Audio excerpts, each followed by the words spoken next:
Good evening. We will call the March 8th Planning Commission meeting to order. Ms. Johnson, if you can have roll call, please. Mr. Anderson. Here. Mr. Callie. Here. Mr. Jenkins. Present. Mr. McDonald. Here. Ms. Rainey. Here. Ms. Schulist. Here. Ms. Senyard. Present. And Mr. Butler. Present. And if you'll join me for the opening prayer and pledge. Lord, we are meeting today to conduct matters of business, guide our hearts and our minds in the spirit of fairness, right thought, and speech, impart your supreme wisdom upon our activities, so that our affairs may reach a successful conclusion. Thank you for being our source of guidance today. Amen. I pledge allegiance to the flag of the United States of America and to the republic for which it stands, one nation, under God, indivisible, with liberty and justice for all.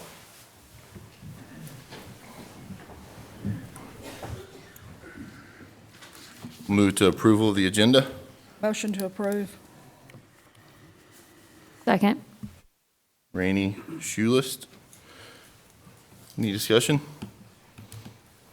Ms. Johnson? Ms. Rainey. Aye. Ms. Schulist. Aye. Ms. Senyard. Aye. Mr. McDonald. Aye. Mr. Jenkins. Aye. Mr. Callie. Aye. Mr. Anderson. Aye. And Mr. Butler. Aye. Move to citizens' comments. We have two tonight. The first one is Mr. Jim McAllister.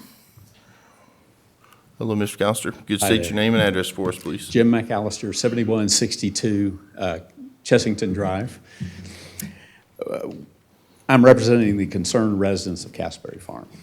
We in Castleberry Farms have heard on multiple occasions, often stated with a fair degree of regret, that currently the city's hands are tied regarding tree protection for single and two-family developments.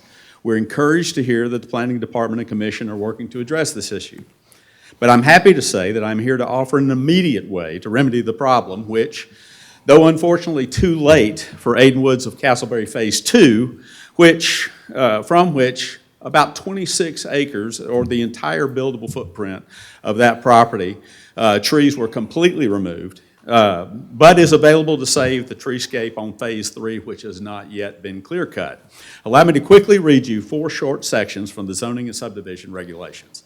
Now, it is true that zoning code section 17103.3, titled Site Development Plans, in subsection 1, Activities Requiring Plans, says this: a site development plan is required for specified community facilities and all commercial, industrial, and residential activities excepting 1 and 2 family dwellings. This plan should be approved prior to any grading or excavation, including removal of trees. And I'm told that you rely on this provision regarding the inability to apply tree protection to any other site planning requirements in subdivisions currently.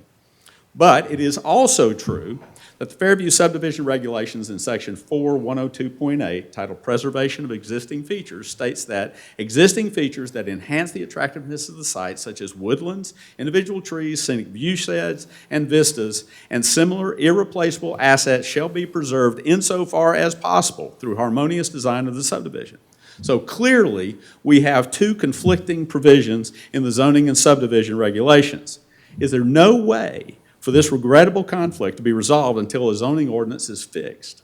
The zoning ordinance in section 107, titled Relationship to Other Laws and Private Restrictions, reads as follows: where the conditions imposed by any provisions of this ordinance upon the use of land are either more restrictive or less restrictive than comparable conditions imposed by any other provision of this ordinance or any other law or ordinance of any kind, the provisions which are more restrictive shall apply.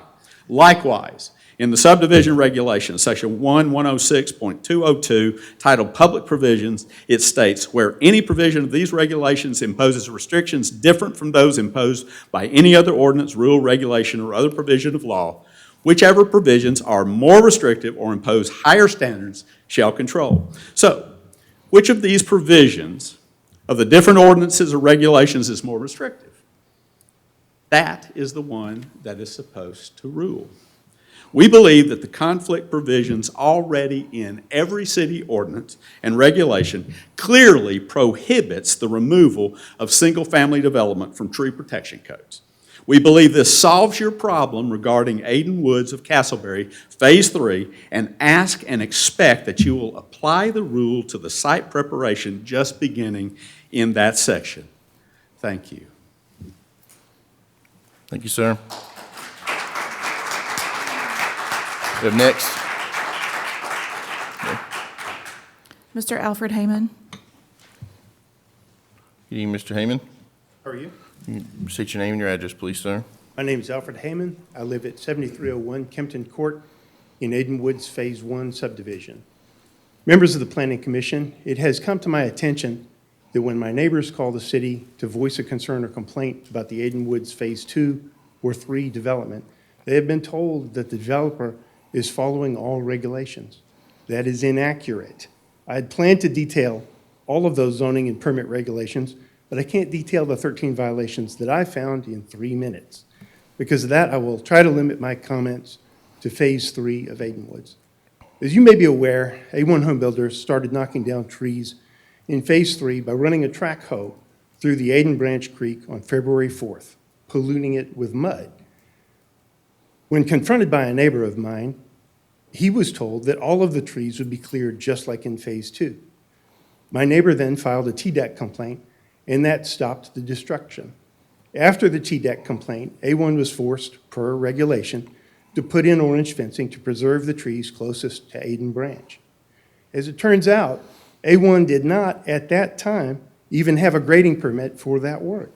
They obtained the grading permit for Phase 3 only after I made my open records request for that permit on February 15th. Just as with their Phase 2 grading permit, their Phase 3 grading permit specifies that no mature trees will be removed. And that, due to the amount of ground to be graded, they have to do a site plan, including a tree inventory. A1 did no tree inventory for Phase 2 and clear-cut most of the trees on roughly 26 acres of land.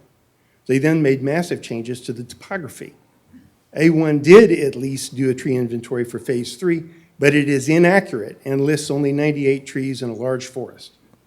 At this time, I would ask the city to void the site plan and all permits given to A1 for Aiden Woods Phase 3 on the grounds that they have failed to submit a complete tree inventory with their site plan and have removed trees while telling the city that no mature trees would be removed. I further request that the Planning Department and Planning Commission require A1 to do a complete tree inventory and then review the site plan for Phase 3 to make sure that it conforms with the subdivision zoning regulations that specify that subdivided lots be built into the existing topography and that existing features like woodlands be preserved. Thank you. Thank you, sir.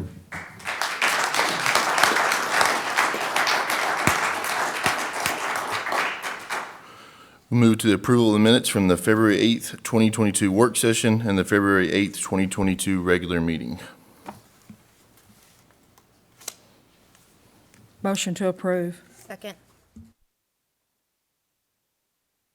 Rainey Senyard, any additional discussion? Ms. Johnson? Ms. Rainey. Aye. Ms. Senyard. Aye. Ms. Schulist. Aye. Mr. McDonald. Aye. Mr. Jenkins. Aye. Mr. Callie. Aye. Mr. Anderson. Aye. And Mr. Butler. Aye. Move to new business, item 1, PC Resolution PC-1822, rezoning Jack LaRonde, 7212 rezoning project, 1.35 acres, map 42, parcel 123.01, current zoning RS40 residential, proposed zoning RS15 residential, property owner Jack LaRonde. Mr. Sullivan, if you have some notes there for us. Joe Chapdelaine of Chapdelaine and Associates Land Surveying has submitted to the City of Fairview a request for rezoning of the Jack LaRonde 7212 rezoning project. The property contains 1.35 acres and is zoned RS40 residential currently. The applicant is requesting an RS15 residential zoning. This project is located at map 042, parcel 123.01, which is along Old Nashville Road between Park Glen Drive and Rusty Drive on the southern side of Old Nashville Road. The properties directly surrounding this project to the northwest and south are zoned R20 PUD residential, and with the additional eastward property zoned RS40 residential. The letter of intent was request to rezone property from RS40 to RS8, and then that was changed on 2/15 of 2022 to RS40 to RS15, making that current request being RS15 zoning. The reason for proposed rezoning is to divide the parcel into 3 tracts. This project first came to staff with a request for the RS8 zoning, but was adjusted to RS15 zoning to closely match lot sizes of adjacent properties. Chapter Lane and Associates Land Surveying was not required to submit a traffic study for this rezoning. The following staff comments for the resolution, there are none, and there are no conditions of approval for this project. Mr. LaRon met with us back at the end of last year and was hoping to divide his property into 2 lots. Because of the frontage requirements, he was not able to do that with the current zoning, and so he elected to go with that RS15 residential single-family zoning to have the setbacks and frontage requirements for that rezoning, or for that subdivision. Thank you, sir. Is there a representative here? Sure. If you could just state your name for us and just tell us a little bit about what your plan or vision is here. Yeah, so Jack LaRonde, 7212 Old Nashville. It's a correction, I'm only putting 2 lots, not 3. Okay. Yeah. And it fits in the 2040 development plan. So it is, in that plan, it is zoned for RS15. So right now, the property has a 30-year-old mobile home on it. Slide that to you. It's beautiful. The property abuts next to Kingwood Estate, and the history on the property is the owner I bought it off of was one of the original owners of Kingwood. It used to be called Petty Farms. He owned it with his brother and his sister, and long before my time, they sold it off to develop the property. I bought the remaining 1.3 acres off of the remaining owner's children, the Pettys, and the owner's name was Tom Petty. Literally. Dale Petty still lives here. He's off of Cumberland Road. They used to fish right where that cul-de-sac is. Used to be a 1.4 acre pond back there. He carved out this remaining piece to live on until he died at 80 a couple of years ago. And then I bought it off of the family members as a for sale by owner. So all the property history I have comes directly from them. So best use of the property is just to finish out what they started many years ago.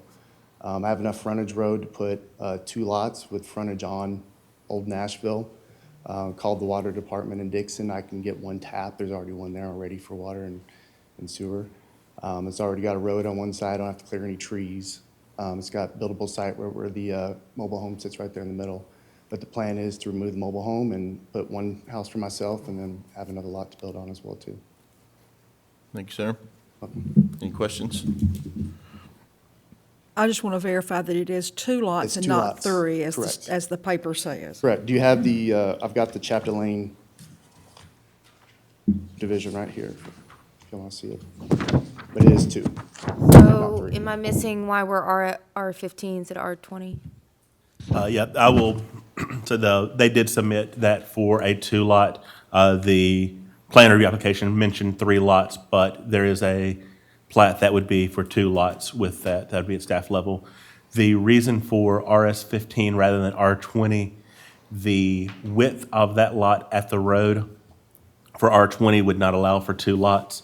So the requirement would be to go down to the RS15 for the frontage requirements along Old Nashville Road. And it is in the transition neighborhood as part of the 2040 plan. Any additional questions? I just wanted to say thank you for doing the research on that ahead of time. Really yeah. appreciate it. And the positive attitude, too. Like, that's huge. Oh, it's Yeah. awesome. That's a great area right there. Yeah. I'll make a motion, we approve. Second it.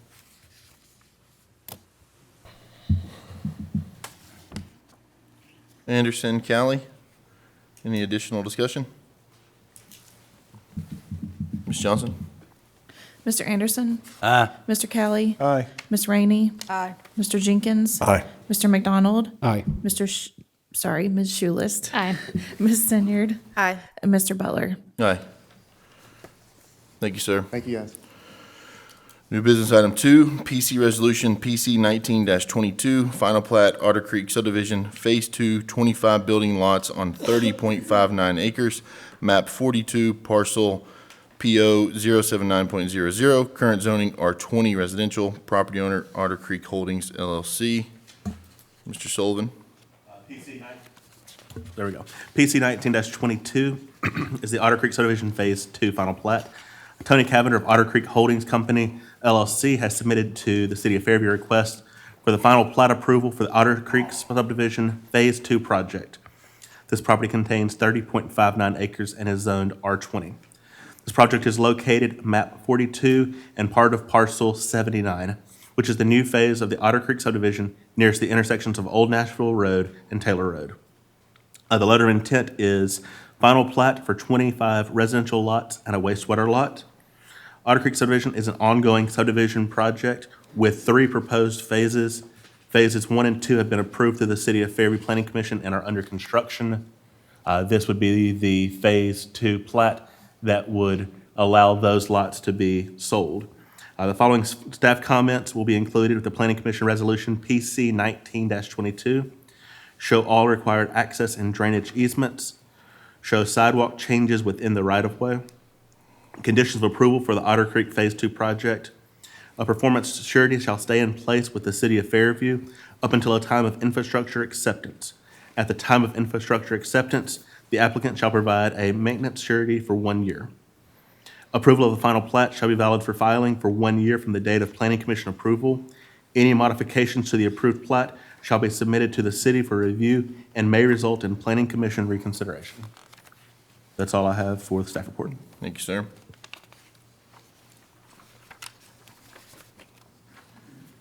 Any discussion, questions?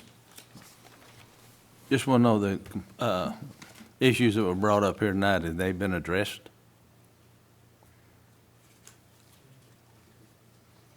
Say. The 2 conditions, is that one? The conditions with that. They're in the process of showing those, the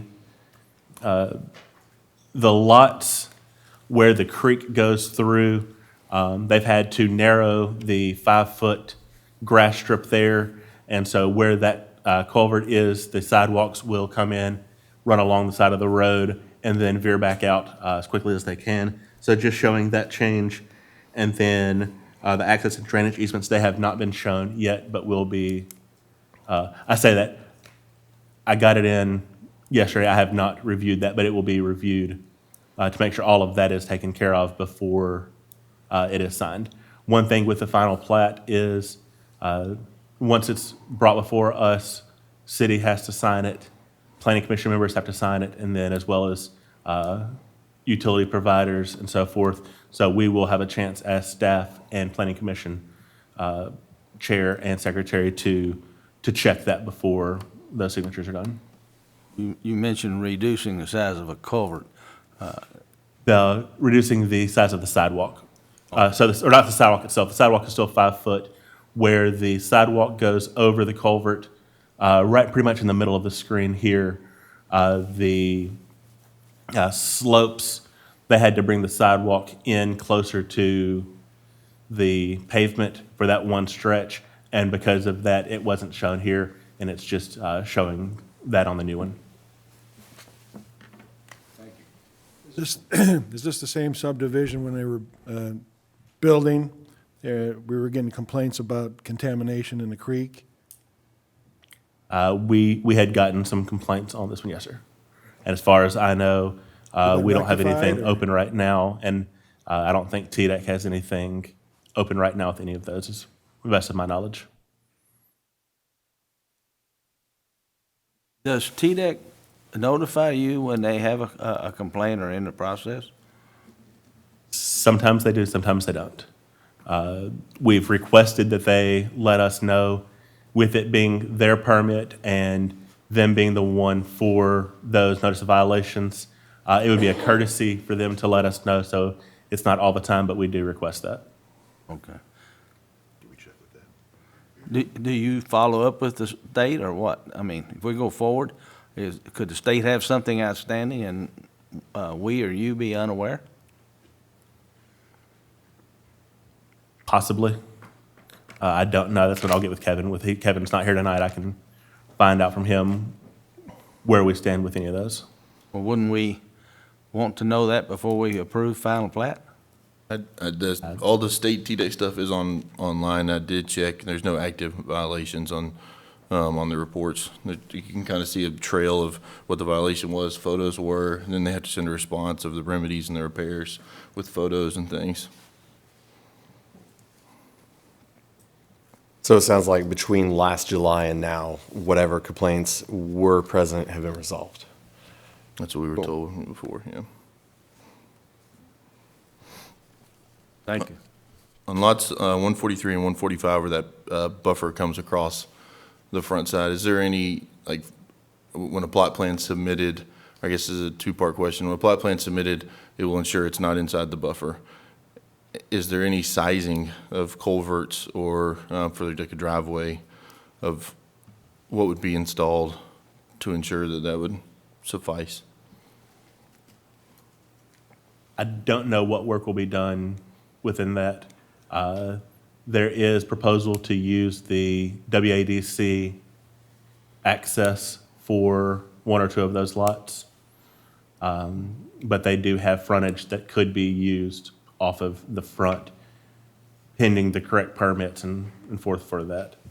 So they're not flag lots or landlocked lots. They just have In pretty good little floodplain in the front. in order to cross that, would you be required for an ARAP or an adjustment? Yes, they'd have to get an ARAP, and there's also a permanent slope easement there that we asked them to add, so there really isn't any access from that front area. That's why we had that access easement off the PUDE for Water Authority in the back. And they're all, well, majority of those have the critical lot designation, so they'll have an as-built upon completion. Correct.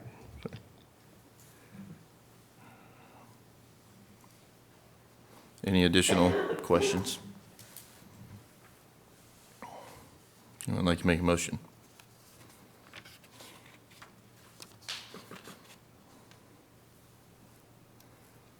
Motion to approve.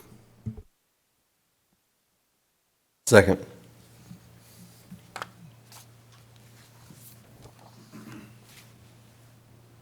McDonald, Jenkins, any additional discussion? Ms. Johnson?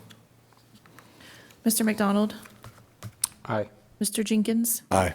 Ms. Schulist? Aye. Ms. Senyard? Aye. Mr. Kelly? Aye. Ms. Rainey? Aye. Mr. Anderson? Aye. And Mr. Butler? Aye. We'll go to bonds and letters of credit. Performance bond, Hayden Woods subdivision, section 2, set at $707,200. No action needed, just a notification.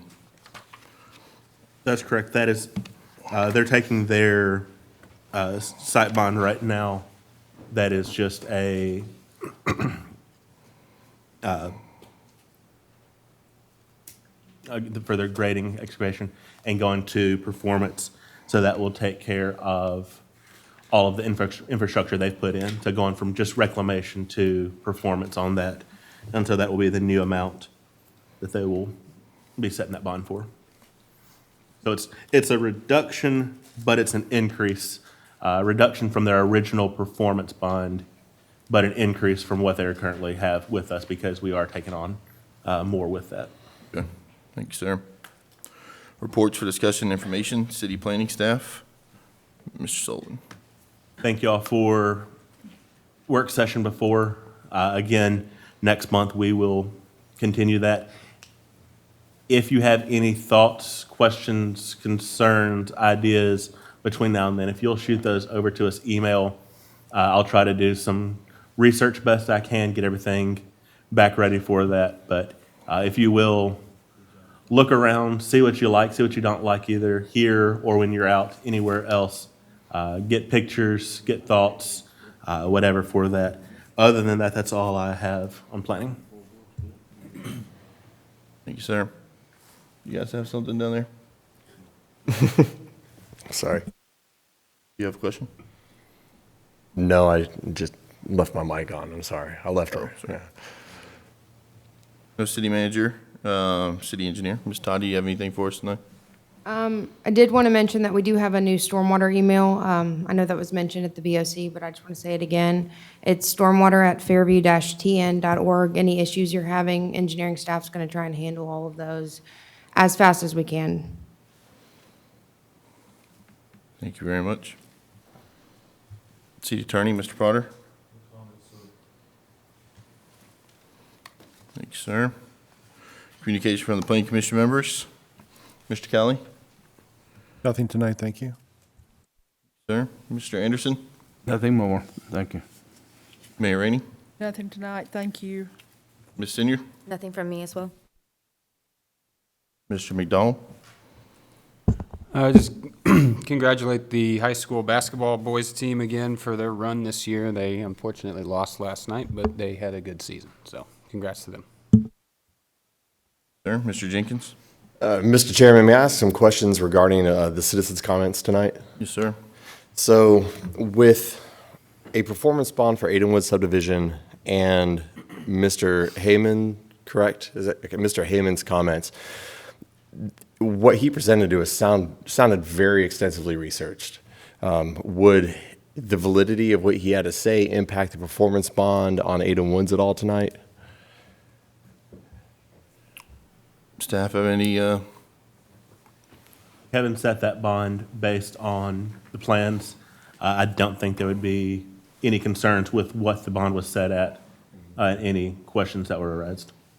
Okay.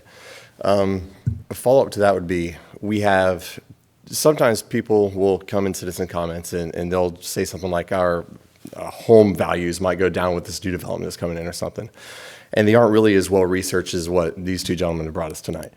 Where are we at? I know that they have sent multiple emails to city staff, to us, to the Board of Commissioners. Where are we at with addressing their concerns right now? Do you have an update? I think we got Mr. Blackburn sent, Yeah, Kevin, myself, and Scott have been working on something to respond back, and that should be out probably tomorrow, I would say, addressing all of his concerns. And we really researched through every point that he made and put a lot of thought into it. And Okay, so they could expect a response tomorrow sometime, or sometime this week, it sounds Yes. like? Okay, cool, thank you. one of the questions was to void a site plan. Mr. Potter, do we have the ability to void a site plan? Or Mr. Sullivan? If it was, I have to know where I would tell you to avoid a site plan. I'm not prepared to tell you that. So typically, that's not the way that works. You don't just void a site plan. If a developer is not complying with the subdivision regulations or the zoning ordinances, then there are remedies that you can do, stop work orders. You can sometimes get preliminary injunctions to stop a development, but I'm not aware of any authority that you would have to just void a site plan. thank you, sir. That's all I had tonight, sir. Thank you, Mr. Jenkins. Ms. Shulis? Nothing for me, although I wanted to ask, if a general contractor is working without a permit, what fail-safes are in place to stop them from doing that? Anything? Just like single-family home or multi-family? I guess in the case of citizen comments tonight, there was no grading permit while the general contractor was doing all their grading work. So, single-family homes, yes. Okay, so that'd be with the site. Let me look into it and get back with you. Okay. That's it for me.